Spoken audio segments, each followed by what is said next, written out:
Please support this podcast by purchasing Tio MacDonald books, found on both Audible and Amazon. Thank you. This is Tio MacDonald of the East Oakland Times, speaking with Pete from San Quentin. How are you doing today, Pete? Thank you for calling. I'm doing great today. How are you doing? Very good, very good. It's a pleasure to be on the phone with you for the first time, and we've put a lot of preparation, and this is an exciting opportunity.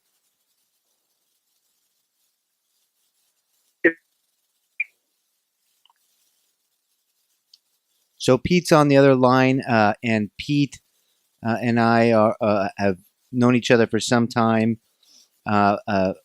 Pete, are you there? Yes, I'm here. Okay. So, how's your day? I'm doing great and ready to do this when you're ready. Yes, we're all aboard, Pete. We're ready. Okay. Someone wonders how I'm doing this podcast. Well, before you can judge me, you should know a little about my life and what it was like till now. You wouldn't want me to look at you coming out of the shower in just a towel and judge you on just your appearance. For only by knowing a little bit of history about a person can you know something about what that person's like. The mystery of my case may not be solved, but at least you can have a little insight to the mystery. In my case, once you hear what I have to say, you may wonder, as I often have, why I didn't end up here or dead years earlier. They say we learn from our parents and environment. The morals we are supposed to carry. This call and/or telephone number will be monitored and recorded, so that the society will accept us. But my parents practiced and preached that nothing was against the law unless you got caught. And to get caught was a disgrace to the family. But getting caught for what? That part was never explained to the kids. You will understand my statement. My father, when he moved here to California, he belonged to the Ku Klux Klan, being why that after my arrest, my parents were telling their friends that I had been killed back east in a car accident, and later denied any connection to the person on trial with the same name. In my environment, maybe I should start from the beginning before addressing this issue. I was born in Southern California in 1944 with a hole in one of the inner walls of my heart. And so due to this condition, at the age of 3, we moved to Northern California. There, my parents built my mom's dream house with their own hands. And shortly after we moved there, one night, my mother was driving on the highway. My sister had been left at home with my father, and I was standing up next to my mom as she was driving, trying to watch where we were going, for it was so foggy, you couldn't see very far. And this guy stopped in the middle of the freeway with his lights off and got out of the car, as my mom, not seeing him, and plowed right into the back of him, sending my head through the windshield. The rest of the windshield never broke out. It just had a hole where my head was sticking through. My mom pulled me back into the car, jumped out, and started running down the freeway, back the way we to get me to the hospital. Car eventually stopped and gave us a ride to the hospital. I grew up. I was never allowed to participate in sports or any other children's activity, which made me an outcast in school as well as out. I was a disappointment to my father because I wasn't able to follow in the desired lifestyle that he had hoped for in a son. Behind the garage of the place they built was constructed a gymnasium with a small bathroom consisting of a toilet, a sink, and a drinking glass. A screen covered the one window about 10 feet above the floor. Another screen protected the light in the ceiling. My sister, 15 months younger than me, and I were locked in this gymnasium every day after breakfast until our supper, which was always after dark. We were given our lunch in the gym, and we never had a meal with our parents. When I was 4, another nightmare happened in my life. The town we lived in had 2 buses, and 4th was a one-way street going south, and 5th Street was a one-way street going north. And while one bus traveled down one street, the other bus traveled up the other. These buses had 2 doors on one side, as city buses still have today. But back then, ours had a solid partition which concealed the lower part of the back door. My mother, sister, and I were coming out of one store, and we're going to catch the bus to go to the other end of town. Entering the bus through the back door, my mother picked me up to put me in the bus first, and the bus driver closed the door, trapping my head inside the bus, the rest of my body hanging outside the bus as the bus driver drove off with me hanging there by my neck, and my mother scooped up my sister and started chasing the bus screaming. Halfway down the block, someone in the bus told the bus driver that some woman was chasing the bus, so he stopped as another passenger told him that a kid's head was sticking in the back door. My parents sued the bus company and won, but instead of taking the money, my father told the bus company to use the money to put proper mirrors in and outside the buses. Greyhound back then was the only international bus company, and not only did the city buses, but Greyhound also put mirrors inside and out the buses as they have today. I started school at a little bit before 5 years old. I think my sister was still locked into the gymnasium while I was at school, because when I came home, I was locked in the gym and she was already there. My father had a saying, children should be seen, not heard, and kept out from under his feet. I know my parents entertained on the weekends, for we could hear the noise from the gym. In our gym prison, my sister and I were allowed 1 toy each. Actually, it was the same toy, whereas one toy shot a feathered magnet into the air to be caught by the second toy, and then shot back to the first one.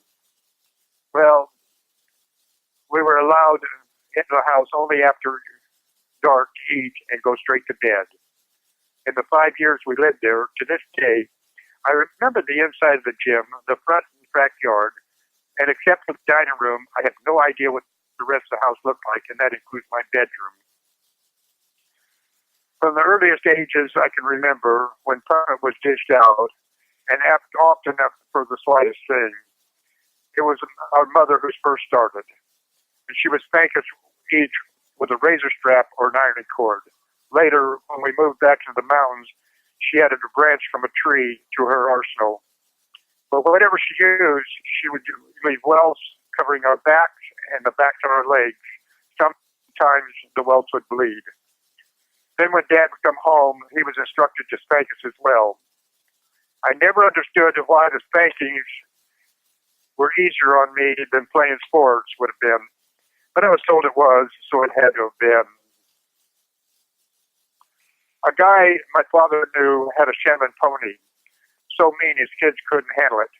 So he gave it to my father, who gave it to me on my 5th birthday because they didn't want to go down and buy me a regular gift.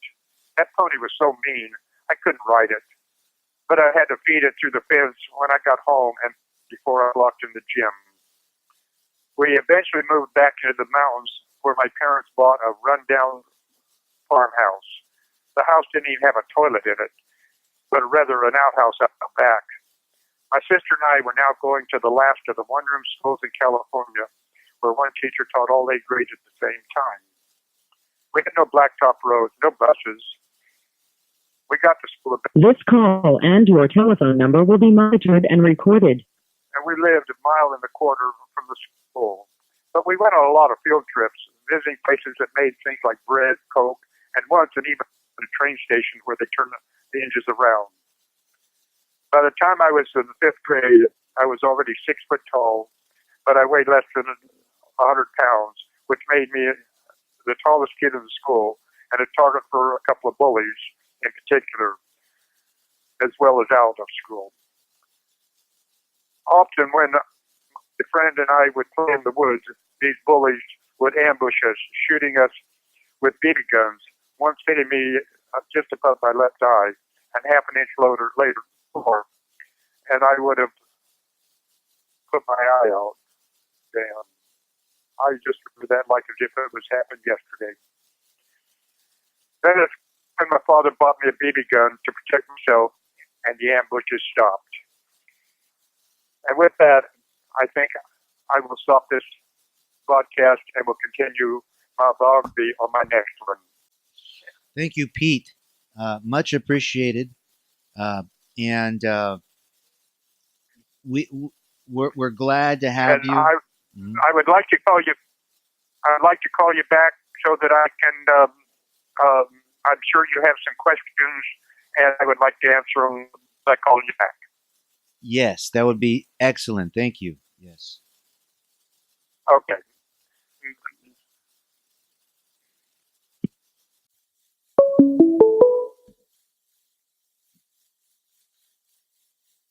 This is Global Tellink. You have a prepaid call from inmate at the California State Prison, San Quentin, California. This call and your telephone number will be monitored and recorded. To accept this call, say or dial 5 now.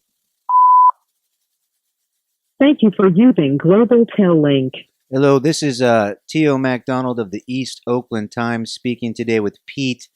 And Pete gave us a rundown of his early life, going up to maybe around 12 years old. And he said he was in 5th grade, 6 feet tall and under 100 pounds. And this is up in Northern California. I do want to say that Pete does have a little bit of a hearing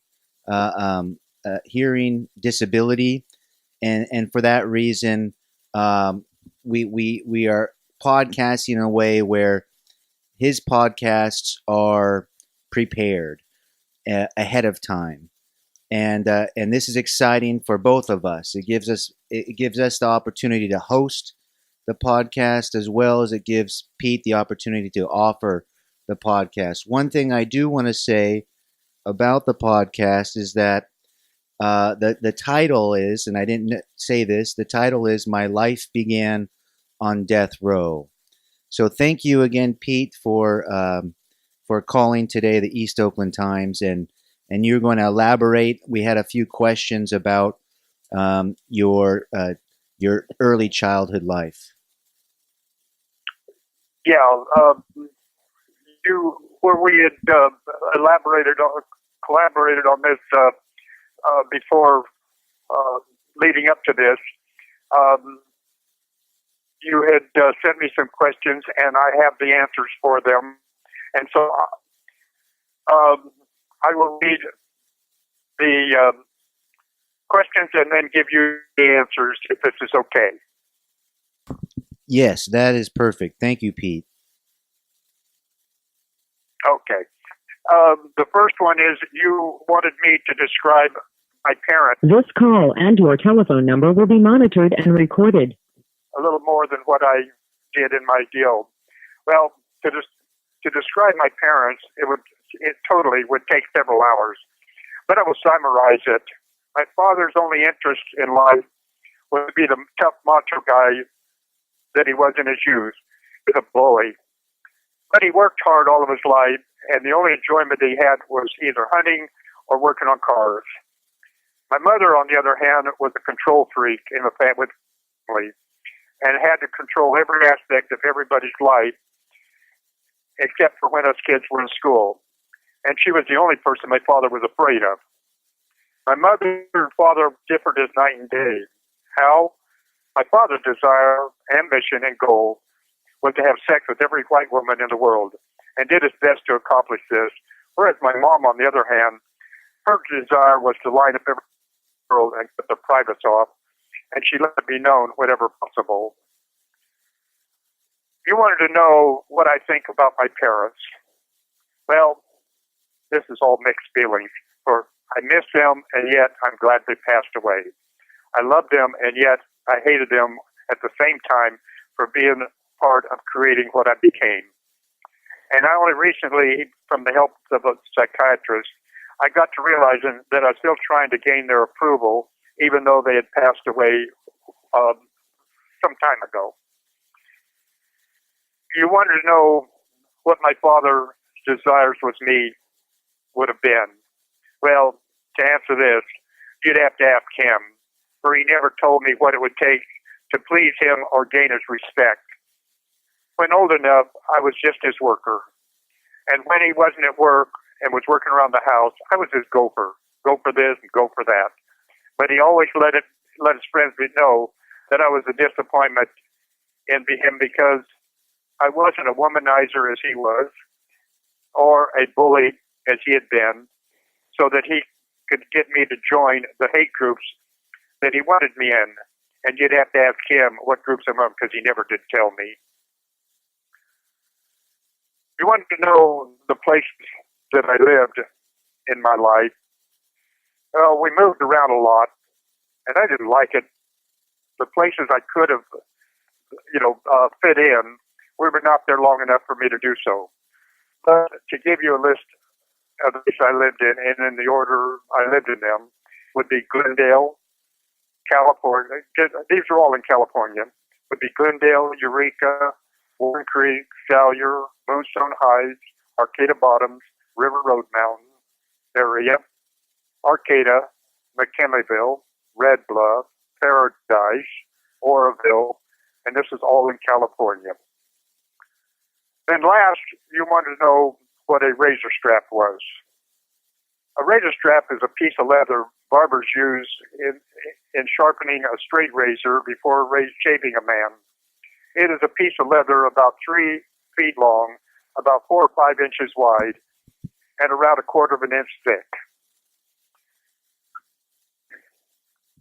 And that fulfills the questions that you wanted. Unless you have some more, we can cover more on my next podcast.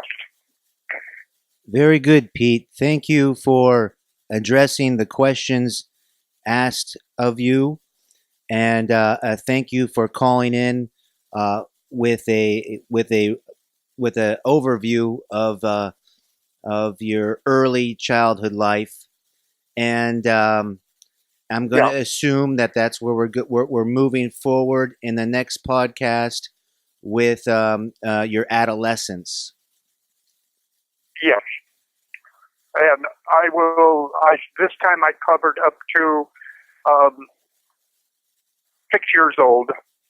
And in my next one, I will cover another segment of my youth, up to each segment leading up to my being here and my life here. Very good. Well, I hope that when we discuss in the next one, there's some mentioning of your breaking of horses and how you got into that, the hard road of doing that, and then some of the wisdom that you learned from native people about that activity. Thank you. I will do my best. Okay. Thank you so much, Pete. And I welcome any further conversation, or if you'd like, we can conclude this podcast for today. Okay. Thank you. Okay. This is Tio MacDonald speaking with Pete, and his podcast is called My Life Began on Death Row. Pete is housed at San Quentin in San Quentin, California, and this is his first podcast, and we're grateful to speak with him, to hear his some of his early life biography, and we look forward to I look forward to the next call. Thank you, Pete.